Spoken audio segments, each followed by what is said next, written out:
अब शुरू होता है हमारा चैप्टर नंबर 104, जहां हमें सोई को दिखाया जाता है जो अपने ऑफिस जाते हुए मन में बोल रही होती है, मैं अभी तक ऑफिस भी नहीं पहुंची हूँ, पर मैं जल्दी से घर वापस जाना चाहती हूँ। इसके बाद हमें अगले दिन का सीन दिखाया जाता है जहाँ हमें सोई का घर दिखाया जाता है एंड अब हमारी सोई अकेले रहती है।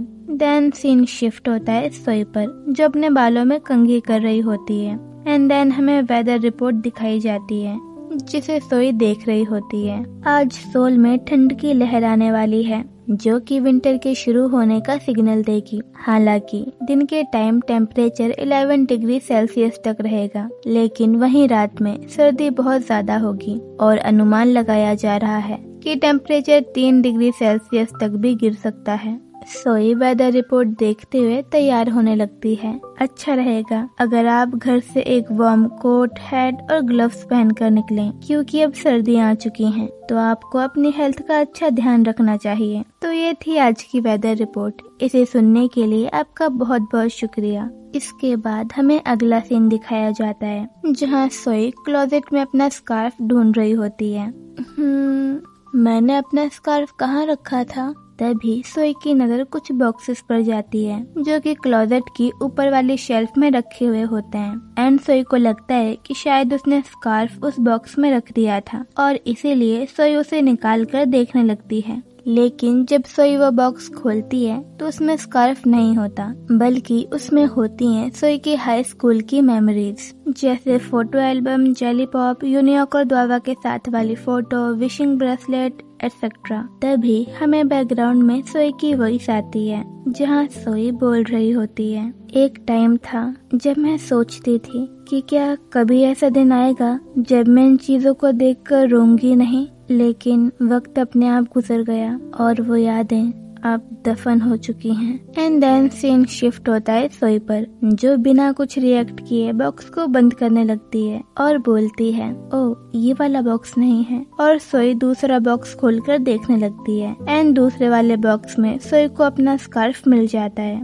ओह मिल गया। और सोई तैयार होने के बाद ऑफिस के लिए निकल जाती है। इसके बाद हमें फिर से बैकग्राउंड में सोई की वॉइस आती है जहाँ सोई बोल रही होती है वक्त के पास हर एक चीज को ठीक करने का एक तरीका होता है। ये राहत वाली बात थी कि मेरी हैप्पी, एक्साइटिंग और पेनफुल मेमोरीज क्लोजेट के एक बॉक्स में सिमट कर रह गई थी। लेकिन भले ही कितना ही समय बीत जाए, कभी कभी कुछ चीजें कभी बेहतर हो ही नहीं सकती। एग्जाम्पल के तौर पर ये फैक्ट कि तुमसे कांटेक्ट ना करने की कोई वजह नहीं थी और फिर भी वही एक वजह थी जो ये सब हुआ। आज कितनी सर्दी है। इसके बाद हमें अगला सीन दिखाया जाता है जहाँ सोई अपने ऑफिस पहुँच जाती है। Hello, good morning. Good morning. तभी सोई की एक टीममेट बोलती है, आज बहुत ठंड है ना? सोई बोलती है, हाँ सही कहा।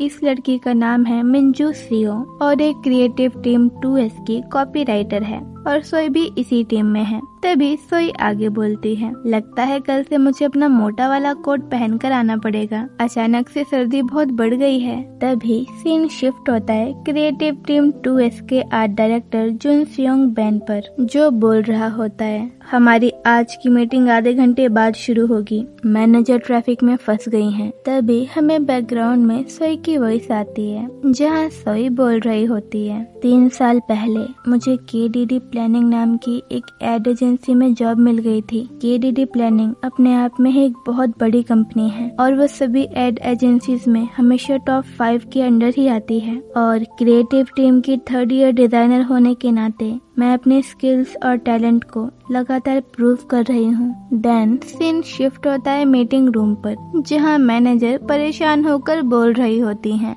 हम सब गए, सब खराब हो गया। क्या क्या क्या? मैं क्या करूं? मुझे सच में कोई अंदाजा नहीं था कि वो इस ऐड को करने के लिए मना कर देगा। इसीलिए हो सकता है कि ये प्रोजेक्ट हमारे हाथों से निकल जाए। अब हम क्या करेंगे? सोई की टीम धीरे से बोलती है, ये आप हमसे क्यों पूछ रही हैं? तभी क्रिएटिव टीम की एक मेंबर बोलती है, तो क्या हमें प्रेजेंटेशन दोबारा से बनानी पड़ेगी? मैनेजर बोलती हैं, हो सकता है ये प्रोजेक्ट सीधा दूसरी टीम को दे दिया जाए। ये सब देखकर सोई मन में बोलती है, ये तो सच में बहुत बुरा हुआ। तभी बैकग्राउंड में हमें सोई की वॉइस आती है, जहाँ सोई बोल रही होती है। तो इस होपलेस सिचुएशन की बैक स्टोरी कुछ इस तरह है। हाल ही में के मोटर्स ने एड एजेंसीज को एक क्रिएटिव एड बनाने को कहा था for its new premium line launch. ये एक कार का एड होने वाला था, जहां हमें इस कार को मॉडर्न, क्लासिक और फ्यूचरिस्टिक दिखाना था, नॉट फ्लैशी बट बोल्ड। और हाँ, इस एड की कंडीशन उन्होंने ये रखी थी कि उन्हें इस एड में स्पेशली द्वावा बैग चाहिए था, क्योंकि ये प्रोजेक्ट हमारे लिए बहुत बड़ा था। हम लोगों ने दिन रात जाग कर कई हफ्तों तक इसके लिए तैयारी की थी, कंपटीशन प्रेजेंटेशन बनाई थी ताकि ये एड हमें ही मिले। और जैसा कि हमने सोचा था, हमारी टीम जीत गई और हमारी टीम की प्रेजेंटेशन को सेलेक्ट किया गया। यानी हमारी प्रेजेंटेशन को एज अ ब्लूप्रिंट मानकर ये एड बनने वाला था। हम अपनी खुशी को लेकर इतना ज्यादा खुश थे कि हमने पहले ही सेलिब्रेशन डिनर तक कर लिया था। इसके बाद हमें मीटिंग रूम को दिखाया जाता है, जहाँ सोई एंड सोई के टीममेट्स आपस में डिस्कस कर रहे होते हैं। मैंने कभी इमेजिन ही नहीं किया था कि वो इसके लिए मना कर देगा, पर उसने मना किया क्यों? ये प्रोजेक्ट तो काफी बड़ा था, उसके करियर को इससे एक बहुत अच्छा बूस्ट मिलता। पता नहीं, पर सुनने में ये आया है कि वो हर चीज से थोड़ा ब्रेक लेना चाहता था, कॉन्सर्ट, टूर, मूवीज, ड्रामा और एड से भी। वैसे भी उसकी लाइफ सेट है, वो जो चाहे वो कर सकता है। शायद तुम सही हो, पर अब हम क्या करेंगे? जल्दी एग्जीक्यूटिव रिव्यू होने वाला है। ऐसा भी नहीं है कि हम में से कोई द्वावा को जानता हो, वरना हम उससे भीख मांग लेते कि वो हमारा प्रोजेक्ट कर ले। तभी सोई द्वावा की प्रोफाइल देखते हुए मन में बोलती है, तो जिस द्वावा बेक ने हमारी टीम पर बम गिराया है, क्या ये वही द्वावा है जिसे मैं कभी जानती थी? तभी सोई की नजर द्वावा की फीस पर जाती है, जो कि वो एक एड को करने के लिए चार्ज करता है। एंड इतना बड़ा अमाउंट देखकर सोई मन में बोलती है, उसे एक ऐड करने के लिए इतना बड़ा अमाउंट मिलता है, लेकिन फिर भी वो रेस्ट करना चाहता है। तभी सोई आगे बोलती है, द्वावा का डेब्यू एकदम अमेजिंग था। उसने ब्लेज नाम के बॉय बैंड से डेब्यू किया था और मरांग का ये बॉय बैंड डेब्यू करते ही सुपर सक्सेसफुल हो गया था। ब्लेज ने डेब्यू करते ही बहुत सारे रिकॉर्ड तोड़ दिए थे। ब्लेज डेब्यू करने के 7 दिन के अंदर ही म्यूजिक चार्ट्स पर नंबर 1 ट्रेंड कर रहा था। ब्लेज सबसे कम वक्त में ओलंपिक स्टेडियम में एंट्री करने वाला पहला ग्रुप बना था, सबसे जल्दी सक्सेस पाने वाला, सबसे पहले 1.8 बिलियन कॉपीज सेल करने वाला, सबसे लंबे टाइम तक ट्रेंड करने वाला, सबसे पॉपुलर बॉय बैंड, ऐसे कई सारे रिकॉर्ड्स ब्लेज ने डेब्यू करते ही अपने नाम कर लिए थे। द्वावा ग्रुप का मेन वोकलिस्ट नहीं था, न ही मेन डांसर या मेन रैपर, लेकिन ब्लेज की पॉपुलैरिटी 80% सिर्फ द्वावा की वजह से थी। फैंस के बीच कई बार ये डिबेट होती थी कि द्वावा बाकी मेंबर्स के कंपैरिजन में कम टैलेंटेड है, लेकिन स्टारडम एक डिजिटल नंबर होता है और द्वावा का स्टारडम बहुत स्ट्रॉन्ग था। थैंक्स टू हिज स्टारडम, द्वावा ने अपने डेब्यू के 3 साल के बाद ही काफी सारे ड्रामाज में काम करना चालू कर दिया था। भले ही शुरुआत में उसने सपोर्टिंग रोल और छोटे रोल किए थे, पर इससे उसे एक अलग ही लेवल की अटेंशन मिली थी और इस तरह द्वावा को उस फेमस मूवी में रोल मिला था। इस मूवी ने द्वावा का करियर हमेशा के लिए बदल कर रख दिया था। इस मूवी में दोनों कैरेक्टर्स ही बहुत फेमस और वेल नोन थे। खैर, लोगों को लगा था कि मूवी फ्लॉप हो जाएगी, लेकिन जब मूवी रिलीज हुई तब लोग द्वावा की एक्टिंग देखकर हैरान हो गए थे और द्वावा को इस रोल के लिए बहुत तारीफ भी मिली थी। द्वावा की ये मूवी सुपर हिट हुई थी और उसे इसके लिए बहुत सारे अवार्ड्स भी मिले थे। इसके बाद द्वावा ने जो रोमांटिक ड्रामा किए थे, उसने द्वावा को हर घर में फेमस कर दिया था।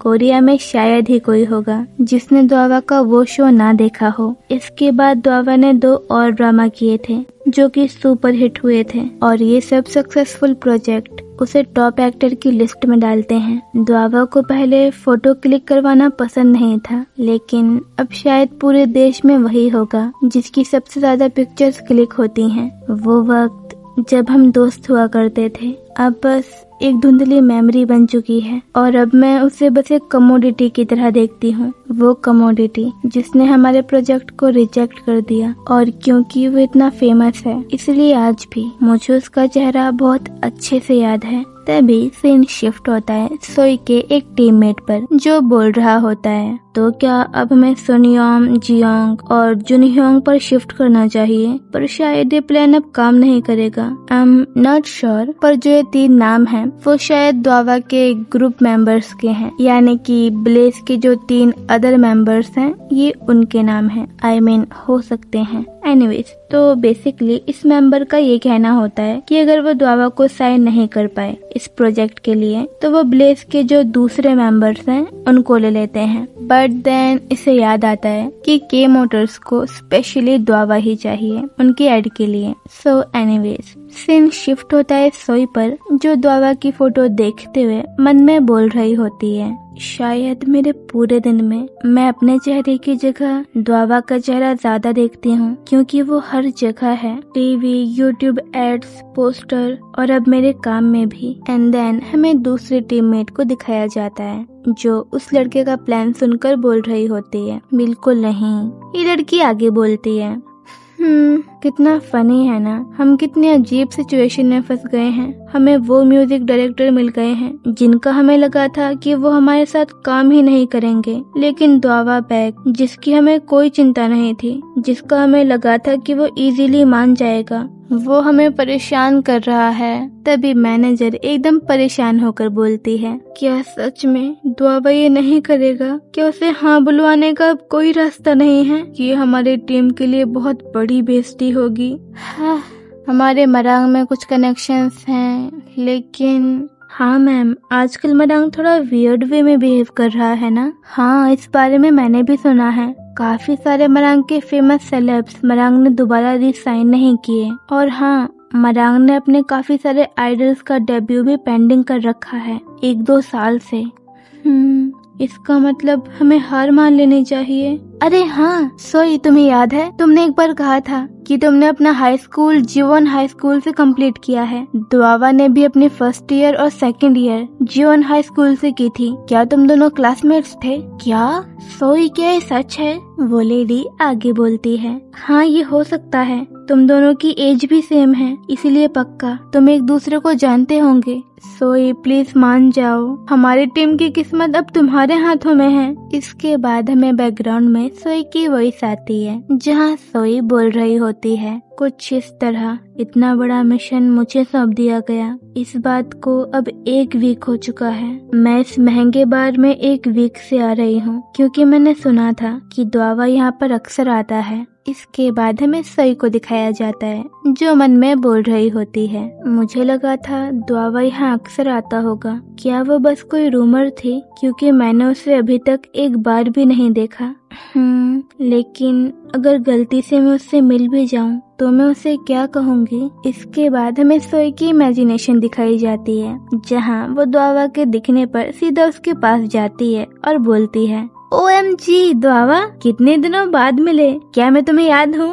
स्टेप 1, द्वावा को ऐसा लगना चाहिए कि हमारा मिलना बस एक कोइंसिडेंस था। मैं तुम्हें याद हूँ, ये सच में कितनी रिलीफ की बात है। ऑफ कोर्स तुम्हें याद ही रहना था, हम दोनों बहुत अच्छे दोस्त थे, है ना? स्टेप 2, कन्वर्सेशन की शुरुआत थोड़ी चिट चैट और हंसी मजाक के साथ होगी। अरे हाँ द्वावा, ये मेरा बिजनेस कार्ड है, मैं यहाँ पर काम करती हूँ, मुझे लगता है हम एक दूसरे से जल्दी टकराएंगे। स्टेप नंबर 3, मैं द्वावा को अपना बिजनेस कार्ड दे दूंगी। ओह हाँ, अभी मुझे याद आया, इस एड में के मोटर्स तुम्हें चाहता है। ओह अच्छा, तुमने मना कर दिया, बहुत बुरा हुआ। वैसे क्या तुम इसके बारे में दोबारा सोच सकते हो प्लीज? एंड देन हमें सोई को दिखाया जाता है, जो एम्बेरस्ड फील करते हुए मन में बोल रही होती है, कितना अजीब लगेगा, मैं द्वावा से ये सब कैसे बोलूंगी, I hate myself. And then हमें बैकग्राउंड में सोई की वॉइस आती है, जहाँ सोई बोल रही होती है,